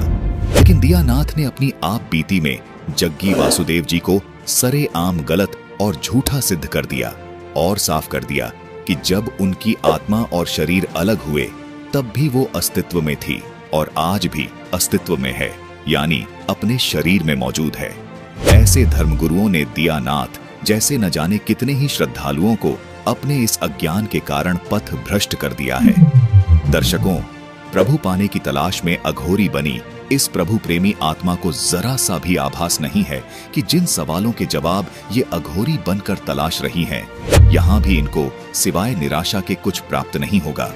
यहाँ भी इनके जीवन के साथ धोखा ही हो रहा है, क्योंकि अघोरी साधु शिव को अपना आराध्य देव मानकर अपने जीवन के कल्याण की आस लगाए इतनी घोर साधना करते हैं ताकि इस जीवन के बाद इनको कभी कोई दुख न हो, कभी इनकी जन्म मृत्यु न हो। इसलिए अपने वर्तमान जीवन को शर्म हया, मान मर्यादाओं से ऊपर रखकर घोर साधना करते हैं। इस जीवन में सुख की आस भी नहीं करते, लेकिन दुर्भाग्यवश ये साधना भी इनके दुख का ही कारण बनने वाली है, क्योंकि इन तथाकथित धर्मगुरुओं ने इनको पवित्र शास्त्रों से परिचित नहीं करवाया। क्योंकि शास्त्रों में प्रमाण है कि भगवान शिव स्वयं परम अक्षर ब्रह्म के भक्त हैं। ये विचारणीय विषय है कि एक भक्त दूसरे भक्त को मोक्ष कैसे प्रदान कर सकता है। एकमात्र संत रामपाल जी महाराज ही हैं जिन्होंने पवित्र शास्त्रों को भक्त समाज के सामने रखा है तथा उनके गूढ़ रहस्यों को सभी के सामने उजागर किया। और ये सच दुनिया के सामने रखा है कि भगवान शिव भी जन्म मृत्यु में आते हैं। जब स्वयं शिव भगवान अविनाशी नहीं है तो आप किस उम्मीद में अपना जीवन इन मनमानी साधनाओं की भेंट चढ़ा रहे हैं? आपको आगे इस एपिसोड में विस्तार से बताएंगे कि किस साधना से आपका पूर्ण मोक्ष हो सकता है। भगवान शिव किस भगवान की भक्ति करते हैं? कौन है वो पूर्ण परमात्मा जो जन्म मृत्यु के कष्ट को हमेशा के लिए समाप्त कर सकता है? दर्शकों, सोचिए कि ये महिला सैकड़ों अघोरी साधुओं के साथ शमशान घाट में बैठी है। शमशान में जल रही चिताओं का धुआं इनके मुंह पर आ रहा है, लेकिन इस बात की परवाह न करते हुए भी ये अन्य अघोरी साधुओं के साथ परमात्मा पाने के लिए दृढ़ता से लगी हुई है। लेकिन दुर्भाग्य की बात ये है कि जग्गी वासुदेव जैसे धर्म विरोधी गुरुओं के सानिध्य ने ऐसी न जाने कितनी ही प्रभु प्रेमी आत्माओं का जीवन बर्बाद किया है। अघोरी बनी इस महिला का जीवन भी शास्त्र विरुद्ध भक्ति की भेंट चढ़ रहा है। दर्शकों, हमने आपको ऐसे दो संतों की विचारधारा से रूबरू करवाया जिनमें एक तरफ थे सद्गुरु उर्फ जग्गी वासुदेव और दूसरी तरफ थे संत रामपाल जी महाराज। दर्शकों, जैसा कि आपने वीडियो की शुरुआत में ही सुन लिया है कि बहन सुलेखा दासी जी को भगवान श्री कृष्ण उर्फ जगन्नाथ जी ने उन्हें पूर्ण परमात्मा की शरण में जाने को कहा। यहाँ पर ये विचारणीय विषय है कि भगवान श्री कृष्ण जी अर्थात जगन्नाथ जी ने सुलेखा दासी को किसी अन्य पूर्ण परमात्मा की शरण में जाने के लिए क्यों कहा? क्या भगवान श्री कृष्ण जी अर्थात जगन्नाथ जी सुलेखा दासी के जीवन के कष्टों को दूर नहीं कर सकते थे? तो दर्शकों, आपको यहाँ पर यह बताना जरूरी समझते हैं कि प्रारब्ध के पाप कर्मों को ये त्रिलोकीनाथ नहीं काट सकते हैं। दर्शकों, सब संत कहते हैं कि प्रारब्ध कर्म भोगने से ही समाप्त होता है, यानी प्रारब्ध कर्म आपको भोगना ही पड़ता है। दूसरी ओर संत रामपाल जी महाराज का कहना है कि परम अक्षर ब्रह्म की आदि सनातनी पूजा से प्रारब्ध का कर्म दंड समाप्त हो जाता है। दर्शकों, आइए आपको इस विषय पर कुछ धर्म गुरुओं के विचार सुनाते हैं। अब उस रचना में लिखा 40 वर्ष में एक्सीडेंट होगा, आपकी टांग टूटेगी, तो आप भक्ति करो या न करो, आपकी टांग टूटेगी। जबकि अर्जुन जैसा भक्त कौन होगा? फिर भी उन्हें कष्ट उठाना पड़ा। भगवान राम तो स्वयं भगवान थे, 14 साल का कष्ट। माता सीता तो साक्षात लक्ष्मी थी, फिर भी दर दर की ठोकर जंगल में लकड़ियां काट काट के बच्चों का लव कुश का लालन पालन किया। कर्म तो हमें भोगनी है, हमें भी भोगना है, आपको भी भोगना है। वहीं दूसरी तरफ संत रामपाल जी महाराज जी कहते हैं कि ये प्रारब्ध के पाप केवल और केवल पूर्ण परमात्मा ही काट सकता है। इसका हम आपको प्रमाण भी देंगे कि पूर्ण परमात्मा ही प्रारब्ध समेत सभी पाप कर्मों का नाश कर सकता है। लेकिन उससे पहले हम आपको यह प्रमाण दिखाएंगे कि भगवान श्री कृष्ण जी अर्थात जगन्नाथ जी अर्थात विष्णु जी तथा ब्रह्मा जी तथा शिव जी भी जन्म और मृत्यु के चक्र में आते हैं तथा ये केवल निमित्त कार्य ही कर सकते हैं। किसी के भी पाप तथा पुण्य कर्म में कोई फेरबदल नहीं कर सकते हैं, क्योंकि ये तीनों देवता खुद जन्म और मरण में आते हैं। आइए देखते हैं श्रीमद् देवी भागवत पुराण से प्रमाण। ये है संक्षिप्त देवी भागवत, जिसके पेज 138 पर विष्णु भगवान देवी दुर्गा से कहते हैं कि तुम शुद्ध स्वरूपा हो। यह सारा संसार तुमसे उद्भासित हो रहा है। मैं यानी विष्णु, ब्रह्मा और शंकर तुम्हारी कृपा से विद्यमान है। हमारा तो आविर्भाव यानी जन्म, तिरोभाव यानी मृत्यु हुआ करता है। केवल तुम ही नित्य हो, जगत जननी हो, प्रकृति और सनातनी देवी हो। दर्शकों, ये प्रकृति शब्द भी आप ध्यान में रखना। प्रकृति इसी दुर्गा को कहते हैं। ये हम आपको आगे चलकर गीता जी से प्रमाणित करेंगे। दर्शकों, इस लेख से ये बात स्पष्ट हुई कि तीनों देवता ब्रह्मा, विष्णु और शिव नाशवान हैं और उनकी माता देवी दुर्गा हैं। आगे भगवान शिव यानी शंकर जी देवी दुर्गा को कहते हैं कि हे देवी, यदि महाभाग विष्णु तुम ही से प्रकट हुए हैं तो उनके बाद उत्पन्न होने वाले ब्रह्मा भी तुम्हारे ही बालक हुए, तो फिर मैं तमोगुणी लीला करने वाला शंकर तुम्हारी संतान नहीं हुआ? यानी मुझे भी उत्पन्न करने वाली तुम ही हो। आगे कहते हैं कि हे देवी, इस संसार की सृष्टि, स्थिति और संहार में तुम्हारे गुण सदा समर्थ हैं। उन्हीं तीनों गुणों से उत्पन्न हम यानी ब्रह्मा, विष्णु और शंकर नियमानुसार कार्य में तत्पर रहते हैं। दर्शकों, पवित्र देवी पुराण में भी स्पष्ट है कि रजगुण ब्रह्मा जी, तमगुण शिव जी और सतगुण विष्णु जी अर्थात जगन्नाथ जी, ये तीनों देवता नाशवान है तथा ये तीनों केवल निमित्त कार्य ही कर सकते हैं। यानी जिसके भाग्य में जो लिखा है सिर्फ वो ही दे सकते हैं, उसमें कोई भी परिवर्तन नहीं कर सकते। यही कारण है कि जो साधक व साधिका इन तीनों गुणों अर्थात इन तीनों देवताओं की पूजा करते हैं, उनको संकट आने पर कोई सहायता नहीं मिलती। दर्शकों, मनुष्य को कष्ट पाप कर्मों से होता है। केवल पाप नष्ट होने से ही साधक तथा साधिका को सुख मिल सकता है। उदाहरण के लिए, जैसे किसी व्यक्ति के पैर में कांटा लगा हो, उस कांटे के कारण उसे कष्ट हो रहा हो, तो जब तक उसके पैर से कांटा नहीं निकलेगा तब तक उसे पीड़ा ही होगी, अर्थात कांटा निकलने के पश्चात ही उसे राहत मिलेगी। ठीक इसी प्रकार जब तक पाप रूपी कांटे नहीं निकलेंगे तब तक दुखी होगा। पाप रूपी कांटे निकलने के बाद ही हमें सुख होगा। दर्शकों, पाप कर्मों का नाश केवल गीता अध्याय 8 श्लोक 3 में बताए गए परम अक्षर ब्रह्म की पूजा से ही हो सकता है। और उस परम अक्षर ब्रह्म यानी सच्चिदानंद घन ब्रह्म की भक्ति का मंत्र गीता अध्याय 17 श्लोक 23 में बताया गया है, जो ओम तत्सत है। इस मंत्र में ओम के अतिरिक्त तत् और सत सांकेतिक है। इसका भेद गीता ज्ञानदाता ने गीता अध्याय 4 श्लोक 34 में बताए तत्वदर्शी संत से जानने को कहा है। वह तत्वदर्शी संत विश्व में केवल संत रामपाल जी महाराज ही हैं। दर्शकों, सूक्ष्म वेद यानी परम अक्षर ब्रह्म की वाणी में कहा है कि कबीर, वेद मेरा भेद है, मैं न वेदों के माही, जोन वेद से मैं मिलूं वो वेद जानते नाही। भावार्थ है कि परम अक्षर ब्रह्म कबीर साहिब जी अपनी वाणी में बता रहे हैं कि चारों वेद यानी ऋग्वेद, यजुर्वेद, अथर्ववेद तथा सामवेद परमात्मा की महिमा का ही गुणगान करते हैं, यानी मेरी महिमा का ही गुणगान करते हैं, परंतु इनमें मेरी प्राप्ति के मंत्र नहीं हैं। दर्शकों, यजुर्वेद अध्याय 8 श्लोक 13 में स्पष्ट लिखा है कि परम अक्षर ब्रह्म परमात्मा अपने साधक व साधिका के घोर से घोर पाप को भी नष्ट कर देता है।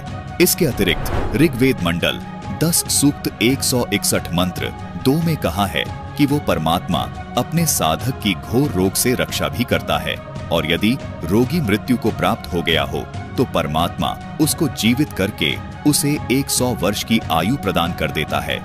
दर्शकों, यही कारण है कि संत रामपाल जी महाराज जो भक्ति साधना सूक्ष्म वेद के आधार से बताते हैं, उससे उनके अनुयायियों को अद्वितीय लाभ होते हैं। संत रामपाल जी महाराज द्वारा बताई गई भक्ति साधना के परिणाम स्वरूप ही सुलेखा दासी तथा संत रामपाल जी महाराज के लाखों अनुयायियों को अद्वितीय लाभ हो रहे हैं।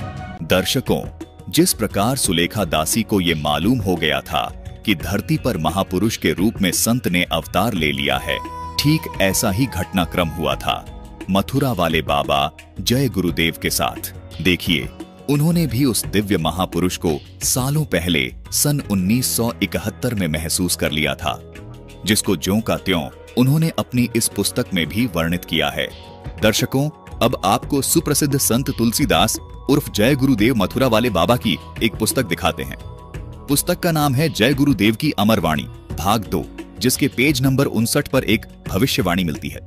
बाबा जय गुरुदेव ने 28 अगस्त 1971 को एक भविष्यवाणी की थी, जिसमें बाबा जय गुरुदेव जी ने बताया कि महापुरुष का जन्म भारतवर्ष के छोटे से गांव में हो चुका है और वह व्यक्ति मानव इतिहास का सबसे महत्वपूर्ण व्यक्ति बनेगा। उसे जनता का इतना बड़ा समर्थन प्राप्त होगा कि आज तक किसी को नहीं मिला है। वह महापुरुष नए सिरे से विधान को बनाएगा और वह विश्व के संपूर्ण देशों पर लागू होगा। उसका एक झंडा होगा, उसकी एक भाषा होगी। दर्शकों, जय गुरुदेव अर्थात तुलसीदास जी मथुरा वाले ने जब ये भविष्यवाणी की तो इनके अनुयायियों ने तथा अन्य लोगों ने इनसे प्रश्न किया कि आप हमें उस महापुरुष का पता बताओ ताकि हम उस महापुरुष से मिले और अपना कल्याण करवा लें। इस प्रश्न के उत्तर में श्री तुलसीदास अर्थात जय गुरुदेव जी मथुरा वाले ने 7 सितंबर 1971 को एक और अन्य भविष्यवाणी की। देखिए उनके द्वारा की गई ये भविष्यवाणी। इसी पुस्तक जय गुरुदेव की अमरवाणी भाग 2 के पेज नंबर 50 पर लिखा है कि वह अवतार जिसकी लोग प्रतीक्षा कर रहे हैं वो 20 वर्ष का हो चुका है। यदि उसका पता बता दूं तो लोग उसके पीछे पड़ जाएंगे। अभी ऊपर से आदेश बताने के लिए नहीं हो रहा है। मैं समय का इंतजार कर रहा हूं और सभी महात्माओं ने समय का इंतजार किया है। समय आते ही सब कुछ मालूम हो जाएगा। दर्शकों, अब आपको ये जानकर हैरानी होगी कि जय गुरुदेव अर्थात तुलसीदास जी की ये भविष्यवाणी संत रामपाल जी महाराज पर सटीक बैठती है। संत रामपाल जी महाराज का अवतरण 8 सितंबर 1951 को गांव धनाना, जिला सोनीपत, हरियाणा, इंडिया यानी भारत राष्ट्र में हुआ है। 7 सितंबर 1971 को संत रामपाल जी महाराज 20 वर्ष के हो चुके थे। जिस महापुरुष का इंतजार पूरी दुनिया कर रही थी, वो महापुरुष अपने अचूक और शास्त्र प्रमाणित ज्ञान की बदौलत आज संपूर्ण संसार में अपनी मौजूदगी का एहसास करवा रहे हैं। चारों ओर संत रामपाल जी महाराज का ज्ञान तेजी से फैल रहा है। उनके सानिध्य में आने वाला हर एक श्रद्धालु आज गदगद है और अपने आप को धन्य महसूस कर रहा है। दर्शकों, आपसे निवेदन है कि जग्गी वासुदेव और इन जैसे तमाम नकली धर्मगुरुओं से बचें तथा धरती पर अवतरित पूर्ण संत रामपाल जी महाराज जी से 3 चरणों की आदि सनातनी भक्ति प्राप्त करके अपने जीवन का कल्याण करवाएं। संपूर्ण जानकारी के लिए देखिए सनातनी पूजा के पतन की कहानी संत रामपाल जी महाराज की जुबानी भाग 3, स्पिरिचुअल लीडर संत रामपाल जी महाराज फेसबुक पेज पर। इस पूरी वीडियो का लिंक हमने नीचे डिस्क्रिप्शन बॉक्स में दे दिया है। इस विषय पर और अधिक जानकारी के लिए आज ही डाउनलोड करें संत रामपाल जी महाराज ऐप।